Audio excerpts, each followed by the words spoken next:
தான் tips number 5 பார்க்க போகிறோம். டிப்ஸ் நம்பர் 5ல் இந்த மாதிரி சோடாலாம் வாங்கினா கொடுப்பாங்க இல்லையா பிளாஸ்டிக் பாட்டில், இந்த பாட்டிலை எப்படி நம்ம ரீயூஸ் பண்ணுறதுன்னு பார்க்கலாங்க.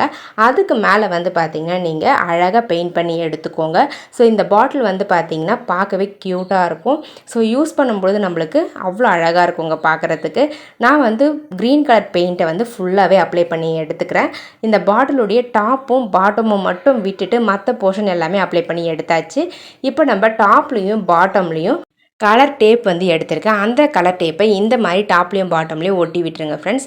ஸோ கலர் டேப் இல்லை அப்படின்னா நீங்கள் ஏதாச்சும் லேஸ் இருந்துச்சு அப்படின்னா கூட அந்த லேஸை க்ளூ அப்ளை பண்ணி ஒட்டி எடுத்துக்கோங்க.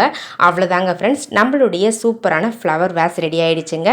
இதை வந்து நீங்கள் ஃப்ளவர் வேஸாகவும் யூஸ் பண்ணிக்கலாம், அப்படி இல்லைனா மணி பிளான்ட்லாம் வளர்க்குறதுக்கான ஒரு பிளான்டராகவும் யூஸ் பண்ணிக்கலாங்க. ரொம்ப க்யூட்டாக இருக்கும் பார்க்குறதுக்கு. ரொம்ப குட்டியாக இருக்கிறதால எந்த இடத்துலனாலும் நீங்கள் வச்சு யூஸ் பண்ணிக்கலாம். பாருங்கள் ஃப்ரெண்ட்ஸ் எவ்வளோ க்யூட்டாக இருக்குதுன்னு சொல்லிட்டு. இந்த பெயிண்ட்டுக்கு பதிலாக நீங்கள் வேறு விதமாக கூட நீங்கள் டெக்கரேட் பண்ணி எடுத்துக்கலாம்.